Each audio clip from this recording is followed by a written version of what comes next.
Hola y bienvenidos a la Daily Hustle. Soy Enrique Byrnes y presidente es el mejor cerveza. No abate por No Filter Network. Miguelito San Dieguito, not with us today. Will the Thrill Clark, not with us today, but I just talked to him.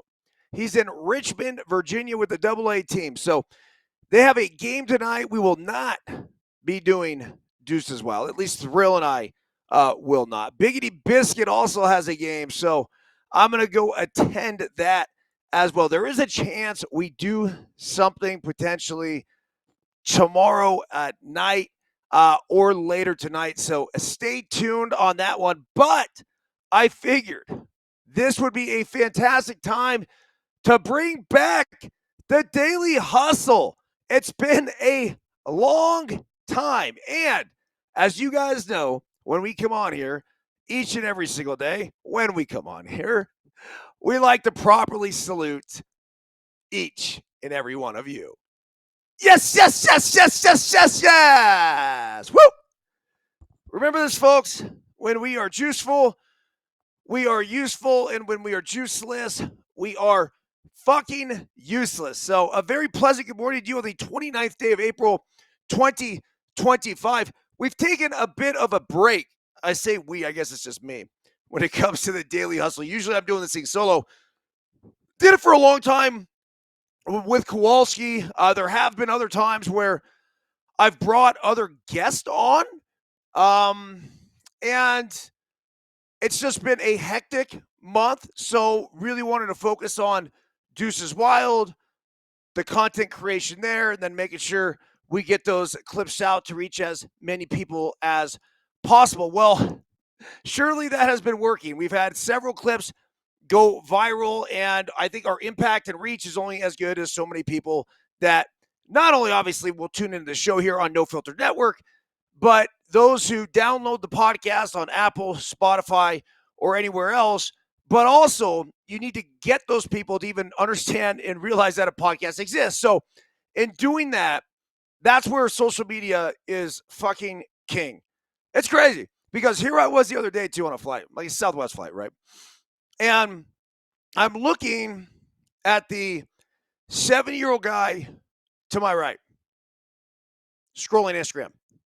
I'm looking at the 16-year-old girl to my left, scrolling Instagram.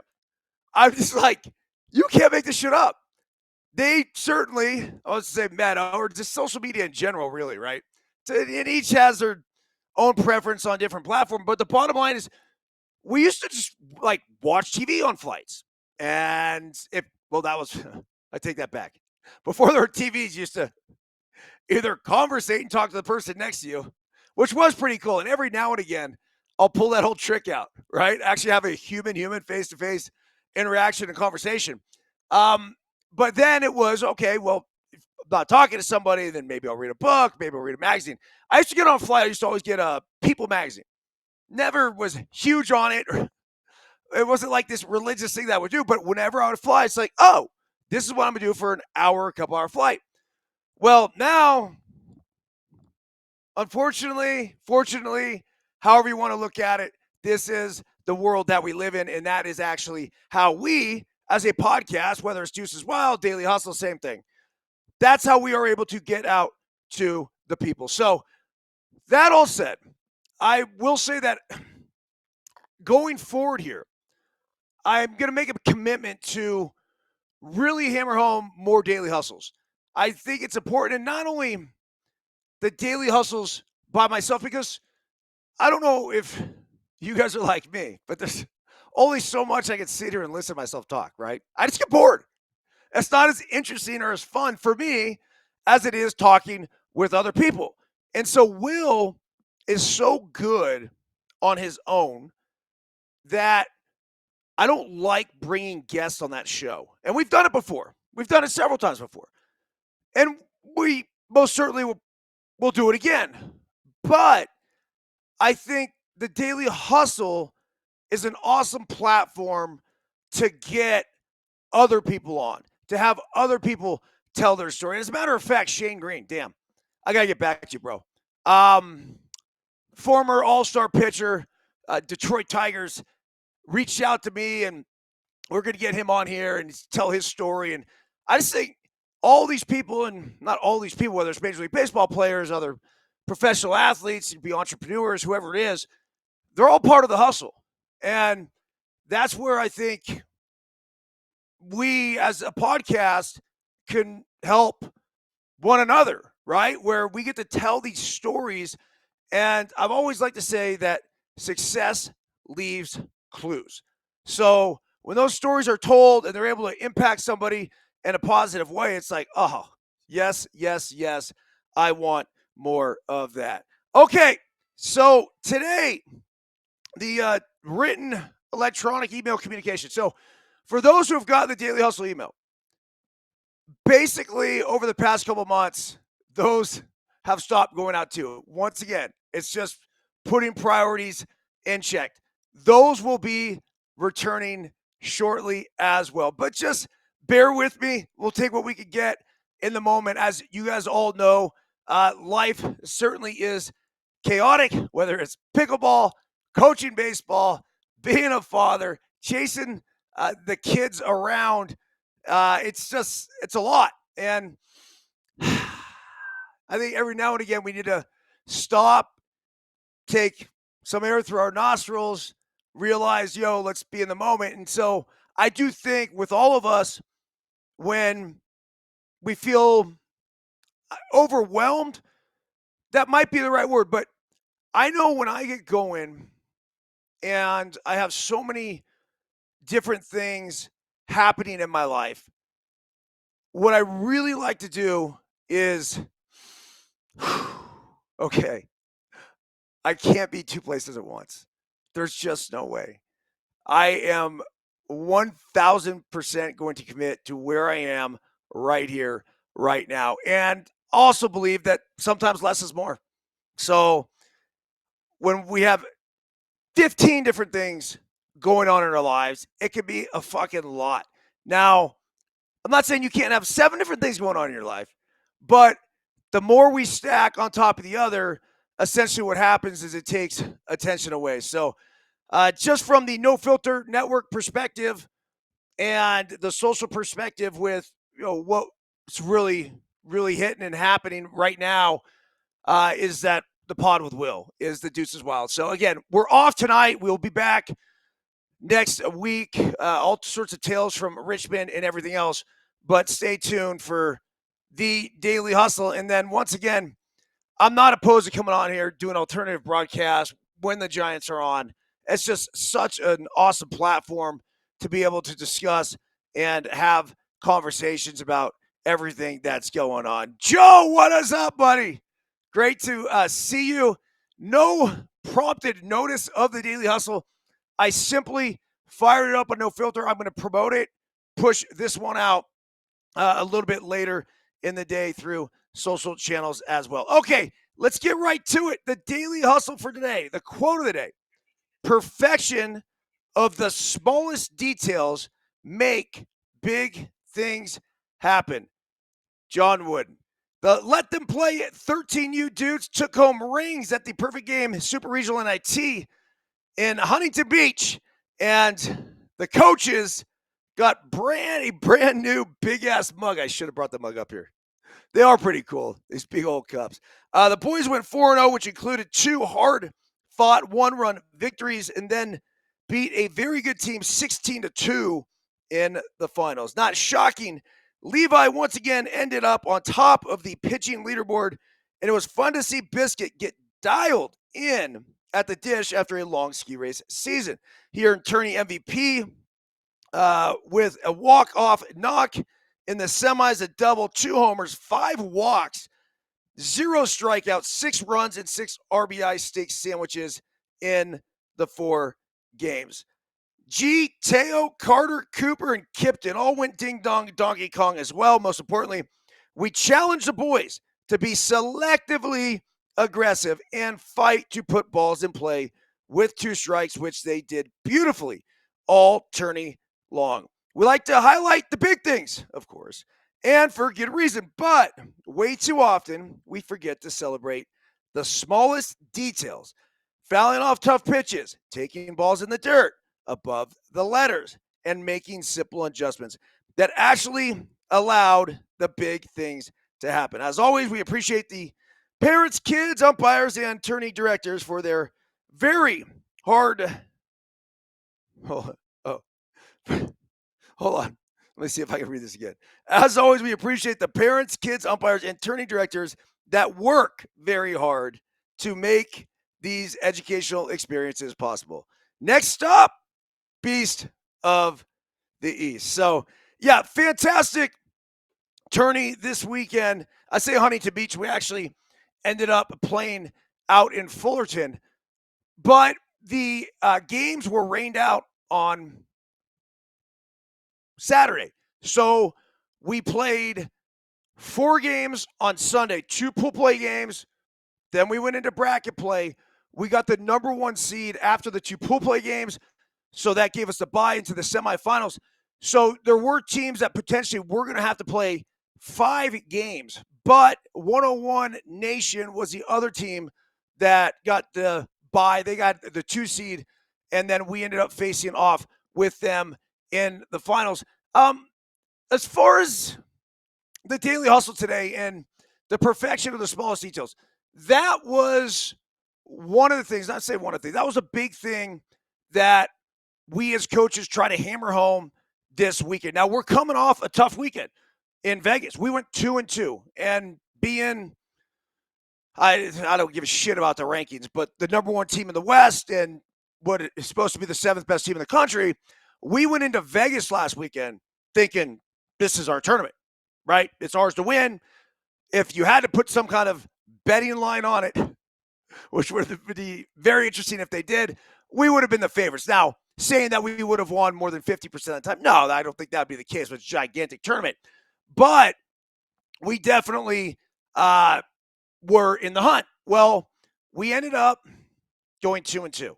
We won our first game pretty convincingly, and then lost to a very tough team that I've watched for a long time. Now, this was before I even coached this age group.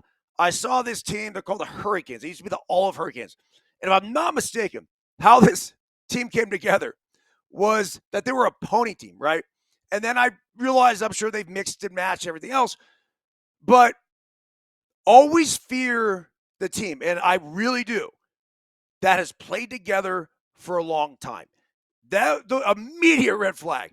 The kids that have grown up together, the kids that go to the same school together, all that shit really matters. So they ended up beating us. A little bit of a perfect storm. Every ball we hit hard went right at somebody. They did a good job executing when they had runners in scoring position. We didn't, whatever. So we still had a chance to make the bracket play the next day. Would have had to gone 2-0, making us 3-1, and we would have been fine. Well, face this team out of Hawaii, which I got to believe is the best of Hawaii. They got to us early. I think it was 5 runs in the first. Boys came back. I don't know if we tied it or maybe 5-4. They responded well, but we just couldn't catch up and ended up losing that game. And then we played a really good team from the Northwest and faced a really, really tough pitcher in the last game in Vegas. And we said we were done as far as making this gold bracket last weekend. And the focus immediately went to, look, we have a challenge in front of us. Like, we're looking potentially at going 1-3. Like, that it was a realistic possibility. We're facing this nasty Select Fest pitcher, short arming it, spitting it out of his ear. And I just told the boys, we're going to continue to fight. Hey, I get it. We've been knocked down. We're going to get our ass back up, and we're going to continue to fight. Well, this guy shut us out for the first couple innings. Third inning comes around. One of our kids, I think it was Leighton, pieced the ball to left center, and it was on. So we ended up blowing that team out, and it kind of set the tone, I think, for this next weekend. And you're always setting, think about this, you're always setting the tone for the next one. Always. no matter what. Even if you're going to lose that game, it doesn't matter. And I always I've noticed this as years of coaching travel ball, but you're only as good as much as you have been playing. So when you're playing on a regular basis, when you put back to back weekends together, it's so much different. So the boys showed up this weekend. We did get rained out, like I said, on Saturday, but then we had a full slate ready to go on Sunday, and it was on. It was a tie game for a long time in the first game against this Colorado team. We ended up getting them, I think it was 8-1. And then in the second game, we had a battle against a team out of the Northwest as well. Things certainly got a little spicy. Absolutely love the way our boys responded. Biscuit hit the go-ahead home run in the last inning to break the 1-1 tie, and then we piled on a couple more to get 4 runs. And they came back in the bottom half, and I believe had the tying and winning runs on, and we got that third out. So that's how we secured that number 1 seed, and then had to play the Colorado team again in the semifinals. That was not our best game at all. It was actually pretty atrocious. We made 3 errors in the first inning. And look, when we make errors and there's physical errors, I'm okay with it. But the errors that were actually made, one was a ground ball that was Olayed. Another was a ground ball that our kid didn't move to get in front of, so it was kind of back end, and he was thinking about turning the double play, and I get the thought process, but we got to get it out. The third one was our pitcher cutting off a perfect relay, double cut relay, ball drilled to left center. Center fielder gets it, fires to our shortstop. Shortstop fires a perfect, what would have been a one hopper to home, and our pitcher cuts it off. It was just like, ah. So all this happened. It's all happening in the first inning. And, I told the boys, I'm like, look, I'm okay with the physical mistakes. I am. That's okay. We missed a ground ball because we stuck our chest on it and it just pops up on us, whatever. Cool. We go ahead and, I don't know, let's say the pitcher was backing up and then he misses a ball. Right? He's in the right spot. But not approaching, and an approach is really what it comes down to. This baseball is life, is everything. There's only a certain amount of shit that we can control. So if we're not going to approach it the right way, let's go home. Why are we here? That was the message. I said, you guys want to be here? You guys need to prove to me you want to be here by taking the right approach. I say that all the time in pickleball now. Make the right shot. I don't give a shit if you don't execute the shot, right? Whether it's me or my partner or anything else. I mean, most of the time I'm just talking to me. I'm okay with not executing. My problem is when I try to do something that I shouldn't be doing. I act out of character, and that was what I was seeing with the LTP kids. And then they responded beautifully, and eventually it was Biscuit who walked them off. In extra innings is what it took. So we fell behind 5-0 in that one, came back, tied it at 5. And first it was at 5-3, then it was 5-4, then it was 5-5. So tied it at 5, they sent it into extras. And then, like I said, Biggity came up big. And then it's funny because every championship I think we've ever won, there's been a very few turns we've ever just steamrolled everybody.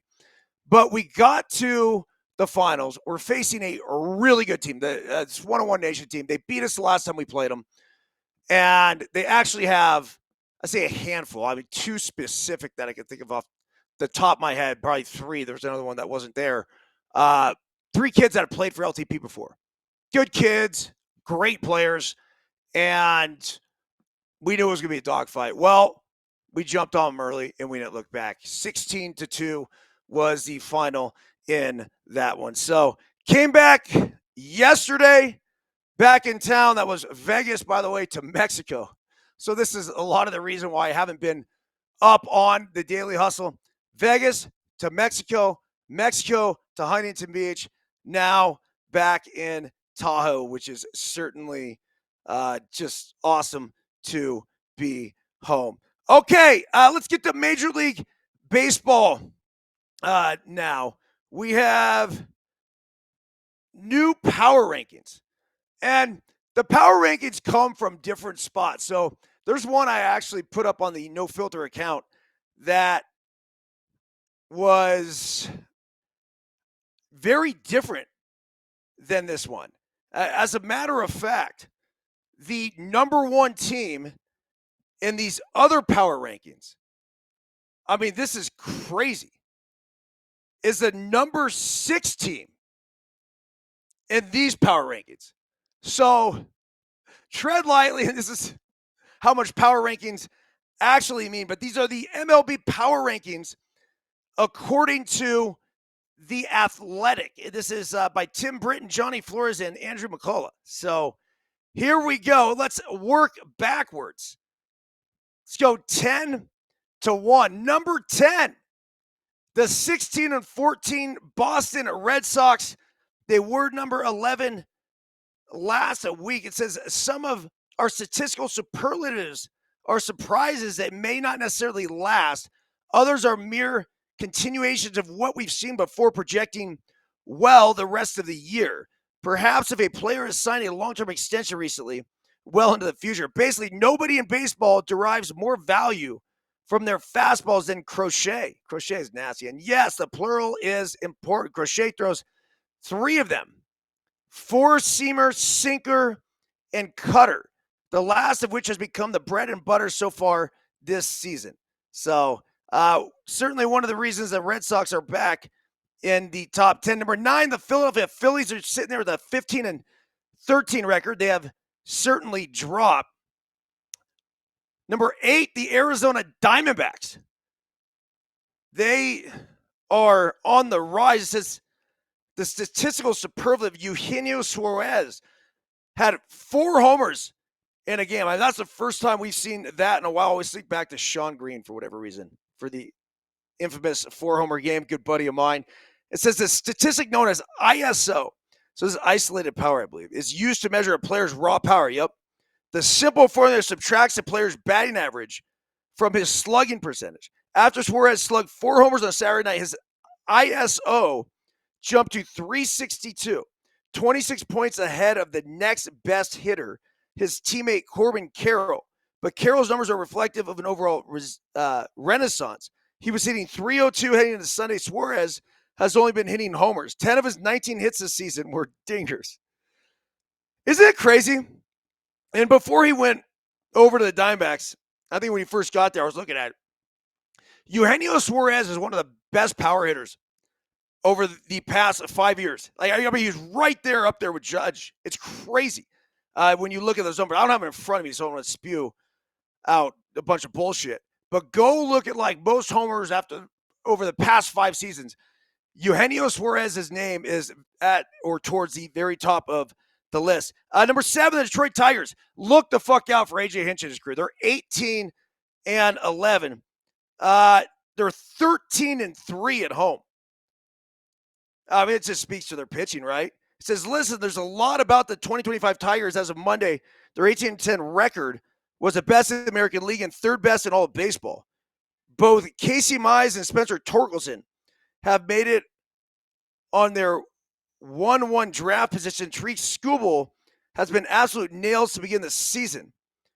But to truly understand how good these Tigers have been, you'd have to go back to 1911. The team won its first 12 home games en route to a 21-2 start with a win on Sunday. The Tigers have a 13-3 home record. Like I said, that is the best mark. So, once again, the Tigers are for real. Spencer Torkelson, a friend of the program, obviously a former Arizona State Sun Devil, but also, let's not forget, Healdsburg Prune Packer. That's right, both Torkelson and our friend Andrew Vaughn of the Chicago White Sox played for Joey Gomes and the Prune Packers, so it's cool to see them there. Okay, here's the number 6 team according to The Athletic, and this is nuts because, like I said, the other power ranking, which I posted on No Filter's account, had the Chicago Cubs numero uno. I mean, that's fucking bold considering they're 17 and 12. It says, statistics speaking, the Cubs might have enough to claim to be baseball's best offense. 784 OPS is the second best in the sport behind the Yankees, and its run total 172 is well ahead of the Mets 155. Point being, the Cubs have been very good in the batter's box this season. They also, this is great, they have 44 stolen bases in 29 games and is as dangerous with a bat as it is on the base pass. So good for the Cubs. They have been fun to watch. Crow Armstrong, yeah, he is. He is something special. If you have not seen him, have not paid attention to him, Pete Crow Armstrong, he's the son too of the real. This is Little Big League, the mom, right? So he is actually the real son of the mom that was playing. I don't remember her name. She's a great actress. She's been in a bunch of shit. But I just think it's a fantastic story. All right, number 5. This is where we start the NL West. The San Diego Padres, 17-11. The statistical superlative is Luis Arraez, the strikeout rate. Arraez has struck out twice this season. This is too good. His ability to make contact is still as mesmerizing as ever. Let's see here. It says, since he debuted in 2019, Arraez has struck out 196 times, or one fewer times than Kyle Schwarber did in 2024 alone. Ellie De La Cruz led the sport with 211 last year. I don't love that about Ellie. It's the one thing about his game that I would love to see him try to get better at. It says Arraez's approach has diversified the Padres lineup, which also benefits from Fernando Tatis Jr. looking more and more like a superstar. Well, he's always been a superstar. Number 4, the New York Yankees are 17-12. Their statistical superlative. Insert Aaron Judge stat. Yeah, exactly. How do you like to evaluate hitters? You like batting average? Judge was hitting 406 entering Monday. Was he really? Holy shit. His on-base percentage an even 500. He says, care more about power. He slugs better than 700. And holds a slash line. Some aesthetic sway in a game. Let's see. 400, 500, 700. That's his slash line right now. Wow. You perform more advanced stats. Barrel rate, exit velocities, and expected stats are all the top 1% of the league. Number 3 on the power rankings, your San Francisco Giants, 19-10. Their statistical superlative, according to The Athletic, in this era, 10.9 strikeouts per 9 innings is impressive, but hardly otherworldly. But for Webb, a venerable bulldog who has led the National League in innings each of the past 2 seasons, relying mostly on soft contact, it's a big deal. He averaged 7.8 strikeouts per 9 innings during the previous 3 seasons. For 2025, he's incorporated a kick a changeup into his repertoire, which has helped him subdue left-handed batters. His fastball and slider already elevated him to the top of the modern pitching heap. The extra weapon has put him in an early race with Paul Skeens for the National League Cy Young Award. If he has that changeup working, it's over. I mean, this thing is filthy. It's dropping this much. Let's see. Boom. Comes in like this. Looks like an inside fastball to a left-handed hitter and goes, whoop. So, yeah, that doesn't shock me one bit. Number 2, the Los Angeles Dodgers. The statistical superlative is Yoshinobu Yamamoto's ERA+. Yamamoto clocked in with a 3.60 ERA+. Even after taking the loss against the Pirates, feeling on Paul Skeens over the weekend, Yamamoto gave up 3 runs, but 2 were unearned, so his baseball reference page continues to include bold ink for a pitching staff that's already experienced some hiccups in the form of injuries. Yeah, Tyler Glasnow and Blake Snell down. Yamamoto has been the stabilizing force. And then the number 1 team in Major League Baseball right now.